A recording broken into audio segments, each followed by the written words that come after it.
Tarde a todos. Estamos aí mais uma vez de volta falando sobre teologia de vida, né? Os estudos da qual se baseou numa fala em que eu botei que não tinha filosofia de vida, mas sim teologia de vida. Eu não fiz por desconsiderar a filosofia, pelo contrário, sou amante dela, assim como amante da sabedoria. E como explicamos no primeiro vídeo, a própria Bíblia, a palavra de Deus, nos recomenda a, a não somente amar a sabedoria, ter uma amizade com a sabedoria, mas chamar a sabedoria de irmã, conforme o provérbio de Salomão, e também de parenta. Já temos Gilson Júnior aí conosco. Então vamos falar hoje sobre a filosofia no período medieval. A filosofia que andava de mãos dadas com a teologia de vida. Inclusive, quis estreitar esses laços a ponto de seguir esse nosso conselho que nós temos colocado aqui, de ter uma teologia de vida, ou de a filosofia andar de mãos dadas com a teologia, principalmente a teologia de vida. Então, Gesseni Fernandes, Sinara Almeida aí junto, está falando da filosofia medieval. A filosofia medieval, ela foi desenvolvida na Europa durante os séculos, né, 5 e 15, a Idade Média, né, desde o começo da Idade Média até o seu final. Né, nós tivemos aí a filosofia medieval.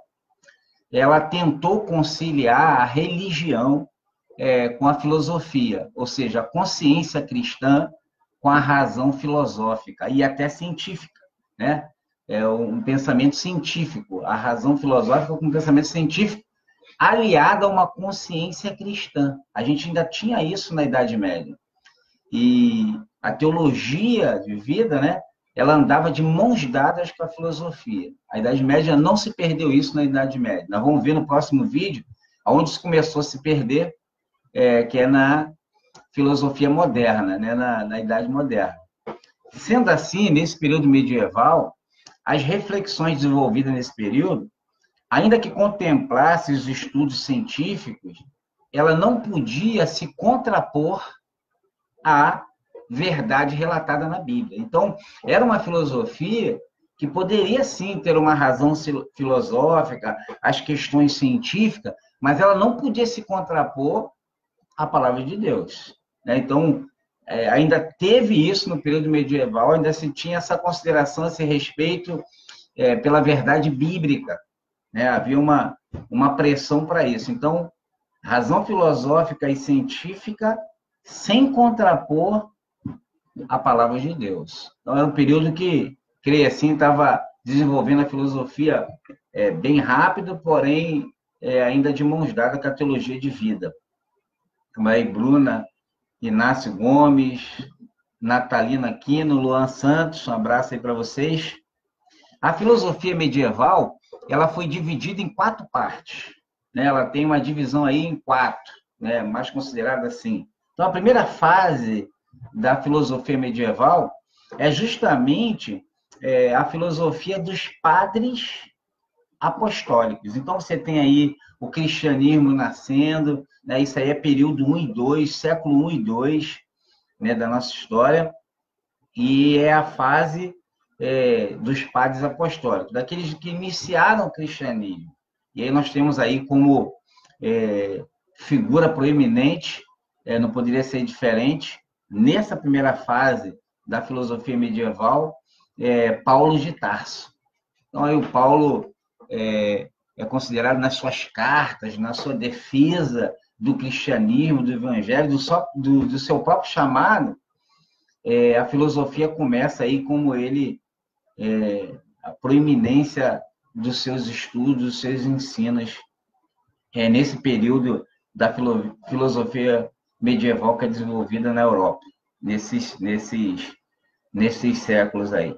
A segunda fase da filosofia medieval é a fase de uma filosofia dos padres, agora os padres apologistas. Né? Eram os padres apostólicos, agora período século 3 e 4, começa agora a era dos padres apologistas, porque tinham que defender essa corrente do cristianismo, frente a uma série de levantamentos que existiam nessa época, no século III e IV. Então, nós vamos ter aí, na filosofia dos padres apologistas, nós vamos ter Justino Marte, nós vamos ter Orígenes de Alexandria, nós vamos ter Tertuliano. São os homens aí, os pais assim, de uma teologia sistemática, de uma teologia dentro da apologética. Então, são esses nomes aí que nós temos nessa segunda fase da filosofia medieval.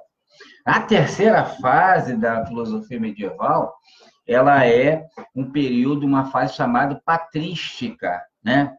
Dos pais, dos padres, né? Considerados padres aí, a ideia do pater, do patrístico, é essa. Então, nós vamos ter nesse período aí, que vai do século IV até o século VIII, nomes como Santo Irineu de Lyon, Santo Inácio de Antioquia, São João Crisóstomo, Santo Ambrósio de Milão, e a figura mais expoente desse período da patrística sem dúvida, Santo Agostinho de Hipona. Então, ele é a figura mais expoente. E esses filósofos da patrística, eles têm como base os estudos, os ensinamentos de Platão. Então, são como o próprio Santo Agostinho, considerados filósofos platônicos, né? Tem ainda uma ligação aí de filosofia e teologia de vida.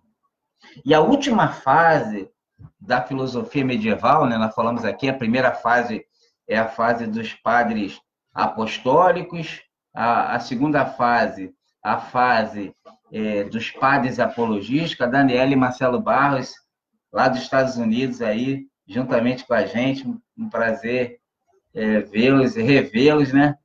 Um Feliz Natal para todos aí, boas festas de final de ano para todo mundo. Mara Alves, Cecília Maria, Ilka Amaral, Vanessa Alves, Sandro Silva. Então, nós estamos falando aqui das fases da filosofia medieval. A primeira fase é a fase dos padres apostólicos, a figura proeminente Paulo de Tarso. A segunda fase, filosofia dos padres apologistas, século III e IV, figura proeminente aí, os mais proeminentes, Justino, Orígenes de Alexandria e Tertuliano. A terceira fase, a patrística, vai do século IV ao VIII, base em Platão, os filósofos, na sua maioria, platônicos, e a figura expoente, né, o filósofo platônico, Santo Agostinho de Hipona. Tem outros nomes também, mas ele é a figura expoente, conforme falamos. E a última fase dessa filosofia medieval, a última fase é escolástica, chamada escolástica. Vai do século IX até o século XVI, final da Idade Média, já o final da Idade Média, vai entrar aí a partir da Idade Moderna, uma filosofia bem diferente.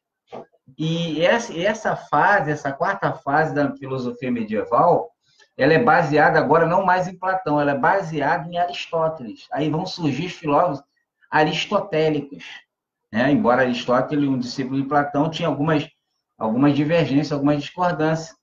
E na escolástica, os filósofos, na sua maioria, são aristotélicos. Aí você vai ter São Bernardo de Claraval, Pedro Abelardo, Guilherme Ockham, e o mais expoente desse período da escolástica, que vai do século IX ao XVI, o filósofo aristotélico São Tomás de Aquino. Então, a gente viu aqui que, nesse período medieval, a filosofia ainda andava de mão dadas com a teologia de vida. Por quê? Porque ela podia, sim, usar a razão filosófica e científica, porém sem contrapor a palavra de Deus, as bases do cristianismo. O que nós vamos perder quando nós falarmos no próximo vídeo da filosofia moderna. Na filosofia moderna, sim, o que acontece? A filosofia começa a largar as mãos, começa a se desvincular e começa a se contrapor a uma teologia de vida. A gente está aqui para falar sobre isso, a gente começou falando sobre teologia de vida, e no próximo vídeo, na Idade Moderna, que a filosofia vai realmente começar a largar a mão. E não só largar a mão da teologia de vida, mas se contrapor a ela, se contrapor às ideias do cristianismo, se contrapor às ideias da palavra de Deus, e aí a gente começa a ir aonde a coisa começou a realmente o leite derramar, chegar ao ponto no nosso momento histórico, a gente está vivendo aí uma luta filosófica completamente contrária à teologia de vida, e é isso que nós nos propomos aqui, a trazer de volta a você ter não uma filosofia de vida, mas uma teologia de vida, a você conseguir conciliar a filosofia, né, com a teologia de vida, e isso já aconteceu nesse período medieval, e a gente pode conseguir fazer isso nos dias de hoje. Então, até o próximo vídeo. Um abraço aí a todos, onde nós vamos ver a filosofia moderna. Vamos falar sobre esse período, sobre os filósofos desse período, e aonde a coisa começou realmente a filosofia largar a mão e a se contrapor à teologia de vida. Um grande abraço a todos. Até o próximo vídeo. Abração, boas festas para todo mundo.